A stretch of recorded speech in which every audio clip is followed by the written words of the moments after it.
dan keduanya sangat dibenci orang. Setiap kali mereka mengemis di pasar dan kampung, mereka dipukuli dan diusir hingga ke hutan.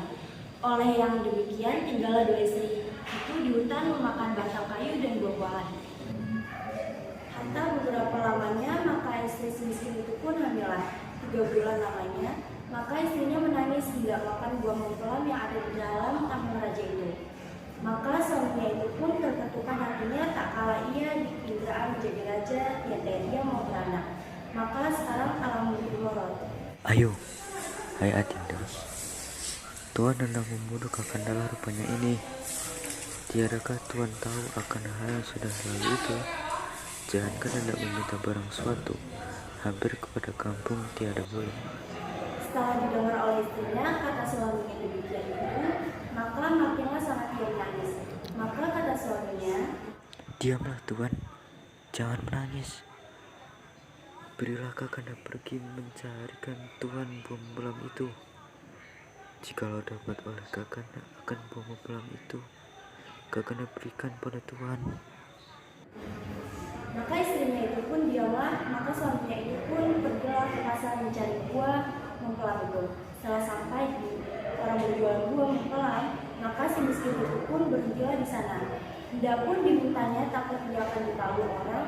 Maka kata orang berjual buah mempelai, miskin, apa kehendakmu? maka sahut si miskin, Jikalau ada belas kasih dan kasihan serta rahim Tuhan akan hamba orang miskin, hamba ini minta diberikan yang sudah terbuang itu. Hamba hendak memohon buah mempelam tuannya sudah busuk itu. Barang sebiji saja Tuan.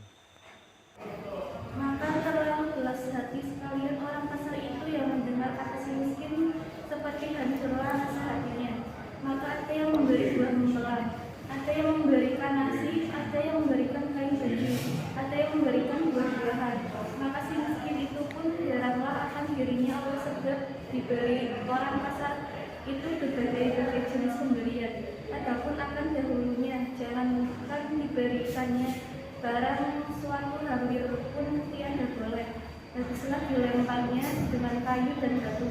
Setelah sudah ia berpikir dalam dirinya demikian itu, maka ia pun kembalilah ke dalam hutan mendapatkan istrinya. Maka katanya itu pun diinjakannya lah istrinya seraya menceritakan hal ihwalnya tak kala ia di pasar itu. Maka istrinya pun menangis, dia tidak mau makan jikalau bukan buah membelam yang di dalam taman raja itu. Maka terlelahlah sedal hati suaminya itu melihat kan akan kelakuan istrinya itu seperti orang yang hendak mati. Rupanya dia adalah berdaya lagi. Maka suaminya itu pun pergilah menghadap Maharaja Indradewa itu. Maka baginda itu pun sedang ramai dihadap oleh segala raja-raja. Maka si miskin datanglah lalu masuk ke dalam sekali. Maka kita baginda, Hei miskin, apa kehendakmu?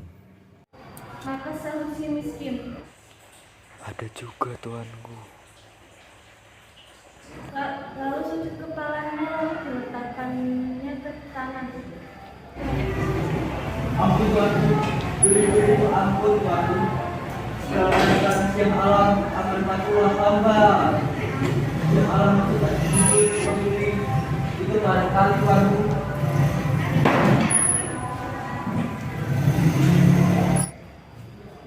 Maka kita baginda, Tidak apa buahkan buah mempelai itu. maka sembah si miskin. Hendak dimakan Tuanku. Maka kita baginda, Ambilkanlah barang setangkai, berikan kepada si miskin ini. maka diambilkan oranglah diberikan kepada si miskin itu. Maka diambillah oleh si miskin itu seraya menyembah kepada baginda itu. Lalu keluar ia berjalan kembali. Setelah itu maka baginda pun berangkatlah masuk ke dalam istananya. Maka segala raja-raja dan menteri bilang rakyat sekalian itu pun masing-masing pulang ke rumah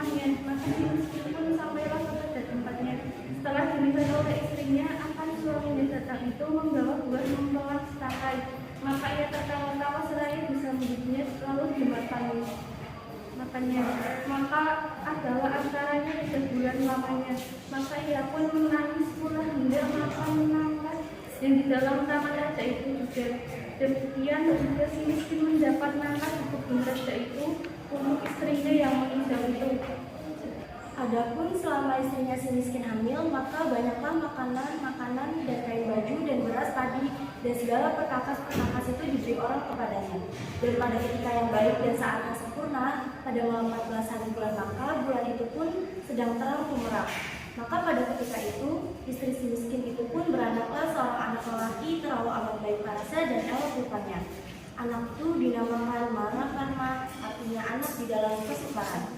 Hatta maka dengan takdir Allah Subhanahu wa Ta'ala menganugerahkan kepada hambanya, maka si miskin itu pun menggalilah tanah hendak membuat tempatnya 3 beranak itu. Maka digalinya tanah itu hendak mendirikan tiang teratak itu. Maka tergalilah kepada sebuah telaju yang besar berisi emas terlalu banyak. Maka istrinya pun datanglah melihat akan emas itu. Seraya berkata kepada suaminya, adapun akan emas ini sampai ke anak cucu kita, sekalipun tiada habis dibuat belanja. dia menjadi kaya dan menempah barang-barang keperluannya, kendi, pampir, utar, pelana kuda keris, dan sebagainya. Sekembalinya dari menempah barang itu, dia mandi berlimau menimang anaknya dan berseru,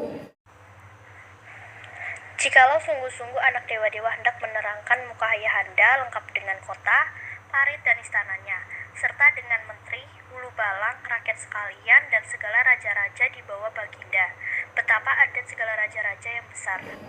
kabul permintaan itu dan si miskin menjadi raja bertukar nama Maharaja Indra Akasa dan istrinya bertukar nama Ratna Dwi dan negeri itu dinamakan Puspasari.